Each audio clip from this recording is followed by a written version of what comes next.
احتساب کا عمل اپنی زندگی میں اختیار کرو۔ اور وہ کیا ہے؟ احتساب کیسے کرنا ہے، کس چیز کا کرنا ہے؟ علماء نے احتساب کا پورا ایک طریقہ ذکر فرمایا ہے۔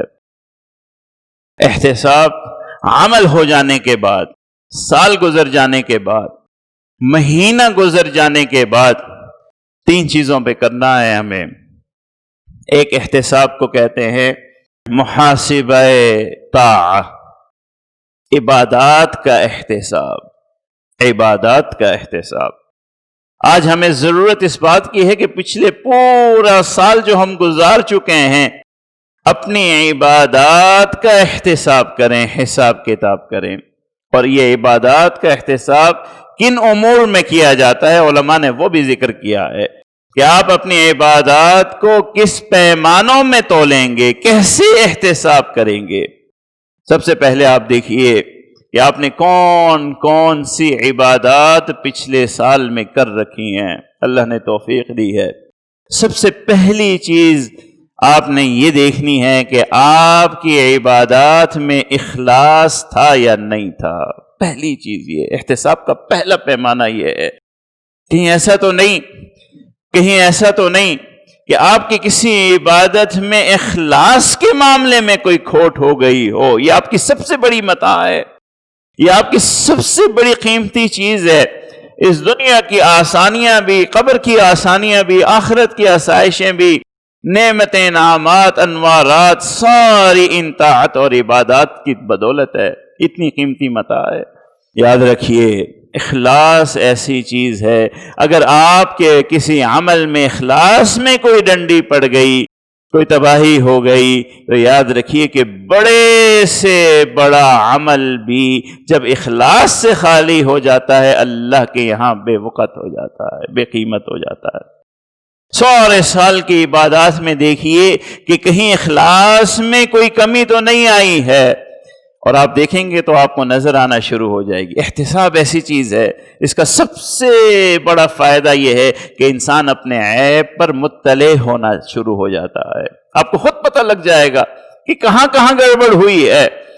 پھر ان اسباب پہ غور کیجئے کہ میرے اس نیک عمل میں، اخلاص میں کیوں کمی آئی ہے، کون سے اسباب تھے، اسے اپنے پاس لکھ لیجئے۔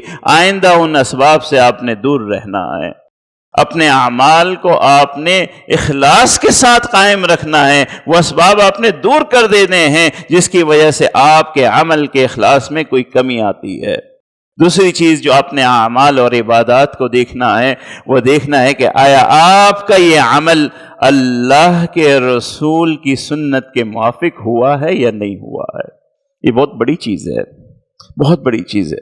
میری بات نہ مانیے، کسی اور کو میری بات غلط ہو سکتی ہے، میں انسان ہوں، میں غلط بات کر سکتا ہوں آپ سے، میری بات غلط بنیاد پہ ہو سکتی ہے، مگر اللہ کے رسول کی بات تو غلط نہیں ہو سکتی۔ اس سے پیمانہ بنائیے، اس سے پیمانہ بنائیے کہ وہ عبادتیں کیجئے جو اللہ کے رسول کی سنت سے ثابت ہیں۔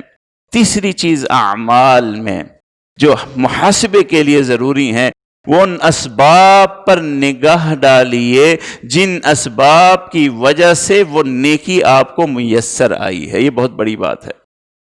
آپ نے وہ نیکی کی ہے، کن اسباب کے تحت کی ہے، کیسے آپ کو توفیق ہو گئی، کیسے آپ راضی ہو گئے اس نیکی کرنے پر، ان کو بھی اپنے پاس تحریر کر لیجئے۔ اب کرنے کا یہ کام ہے کہ آپ نے وہ اعمال کرنے ہیں جو اللہ کے رسول کی سنت سے ثابت ہیں، اور اپنے آئندہ آنے والے سال میں ان سارے اسباب سے اپنا تعلق مضبوط کر لینا ہے، زیادہ بڑھا لینا ہے، جو آپ کو نیکیوں کی طرف لے جاتے ہیں۔ جتنا آپ ان اسباب سے قریب ہوتے چلے جائیں گے، اپنا تعلق ان اسباب سے مضبوط کرتے چلے جائیں گے، آپ اتنا ہی نیکیوں میں آگے بڑھتے چلے جائیں گے، نیکیوں میں آگے بڑھتے چلے جائیں گے۔ یہ ہو گیا، اسے کہتے ہیں محاسبہ طاعہ۔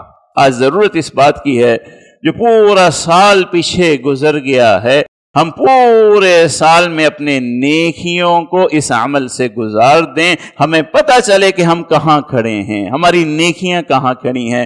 کون سے ایسے اسباب ہیں جنہیں ہم نے اپنی زندگی میں زیادہ اختیار کرنے ہیں جس کی وجہ سے آپ نیکیوں کی طرف چلے جاتے ہیں؟ آپ کو علم ہونا چاہیے۔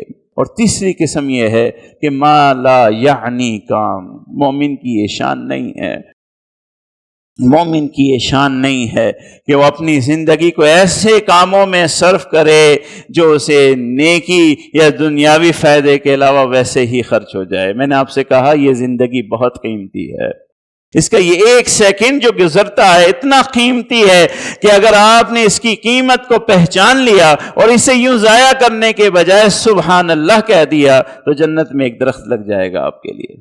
کتنے سیکنڈ ضائع کر دیتے ہیں آپ، کتنے سیکنڈ، کتنی زندگی آپ ضائع کرتے چلے جا رہے ہیں، کتنا وقت آپ ضائع کرتے چلے جا رہے ہیں جس وقت میں آپ اللہ کا ذکر کر سکتے ہیں، جس وقت میں آپ اللہ کے رسول کا ذکر کر سکتے ہیں، جس وقت میں آپ صدقہ کر سکتے ہیں۔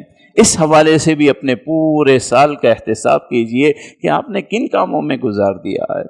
زندگی کے یہ 50 قدم آپ کو ہیں، ان قدموں کو جنت کی طرف لے جانا ہے، کم از کم 25 تو لے کے ہی جانے ہیں، اس سے کم تو ہم برداشت ہی نہیں کر سکتے۔ تو کن کاموں میں آپ اپنا وقت صرف کر رہے ہیں؟ احتساب اپنی زندگی میں قائم کیجئے۔ جب گزشتہ سال کا آپ احتساب مکمل کر چکے ہوں گے، اس احتساب کی روشنی میں احتساب کی ایک اور قسم ہے جو عمل سے پہلے کیا جاتا ہے۔ آپ نے آئندہ زندگی اور آئندہ سال کا پورا میزان بنائیے، کیا کام آپ کو کرنے ہیں، کون سی مجالس آپ کو چھوڑنی ہے، کون سی مجالس آپ کو اختیار کرنی ہے، کون سے اعمال آپ نے اور بڑھانے ہیں اور کون سے اعمال آپ چھوڑ دینے ہیں۔ اگر آپ اس طرح سے اس گزشتہ سال کو احتساب کریں گے، اور یہ احتساب کا عمل میں تو سال کی بات کر رہا ہوں، صحابہ کرام رضوان اللہ تعالی علیہم اجمعین تو ہر عمل پر احتساب کیا کرتے تھے، ہر عمل پر۔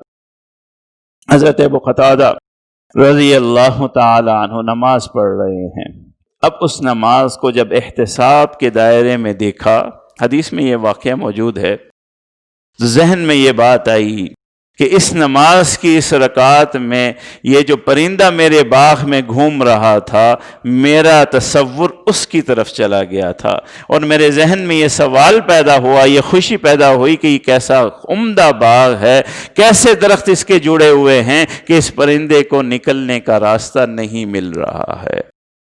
عمل پہ احتساب کر رہے ہیں، ایک چیز سامنے آ گئی، پورا باغ اللہ کی راہ میں صدقہ کر دیا کہ ایسا باغ نہیں چاہیے جو مجھے اللہ کی یاد سے مصروف کر دے۔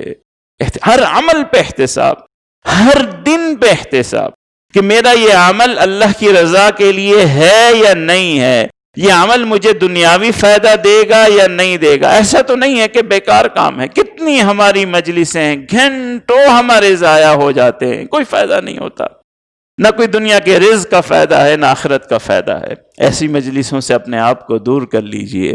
ہم اس دنیا میں اللہ کی عبادت کے لیے ہیں، اللہ کے ذکر کے لیے ہیں، اللہ کو راضی کرنے کے لیے ہیں، یہ زندگی یوں ضائع کرنے کے لیے نہیں ہے۔ اللہ تبارک و تعالی ہم سب کو احتساب کرنے کی، اپنے آپ کا محاسبہ کرنے کی توفیق عطا فرمائے، اور اس کے نتیجے میں ہماری زندگیاں اعمال صالحہ سے بھر دے، اور تقوی ہمیں اختیار کرنے کی توفیق عطا فرمائے۔